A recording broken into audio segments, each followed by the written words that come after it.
Отгремели праздничные торжественные парады, посвященные 75-летию Великой Победы. Президент Владимир Путин распорядился провести их 24 июня.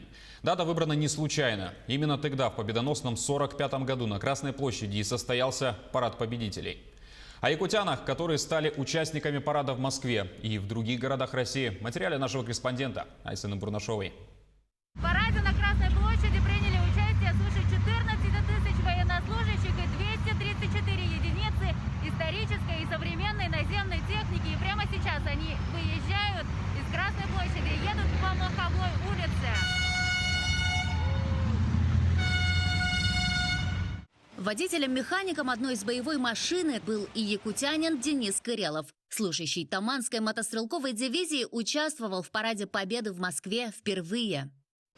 Проходит колонна основных боевых танков Т-72Б3. Уже в пешей колонне в этот день по Красной площади торжественным маршем прошел и якутянин, курсант 4-го курса Высшего военно-морского училища имени Макарова Николай Петров.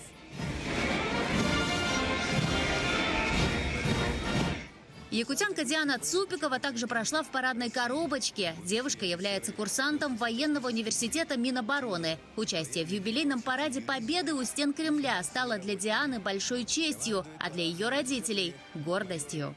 Моя дочь Цупикова Диана была участницей 2 парадов. Парад Победы для нее – это большая ответственность и доверие. Это колоссальный труд, требующий большой силы духа. Очень гордимся своей дочерью и внучкой. Диана является продолжателем военной династии. Сердце переполняет радость и гордость за свою родину, дочь, внучку, сестренку и племянницу, когда видим на Красной площади коробку девушек, где марширует и наша Диана.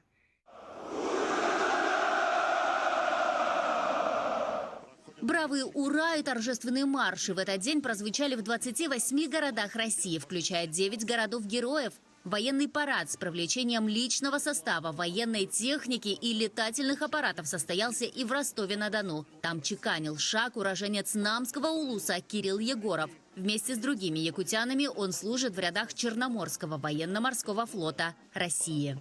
Являюсь моряком большого десантного корабля «Цезарь Куников». С парнями из Якутии мы удостоились чести участвовать в параде.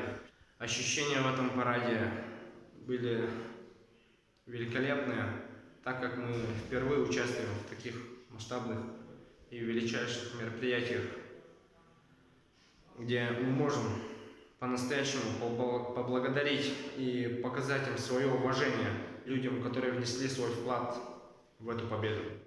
В этом году праздничные мероприятия состоялись 24 июня, день в день, как и в победном 45-м году. Память о героях, павших и живых, память о победе мы храним уже 75 лет. И парад Победы всегда был и останется для каждого из нас триумфом невиданной силы, торжеством добра над злом и победой мира над войной. Айсена Бурнашова, Виктор Олесов, Москва, Ростов-на-Дону.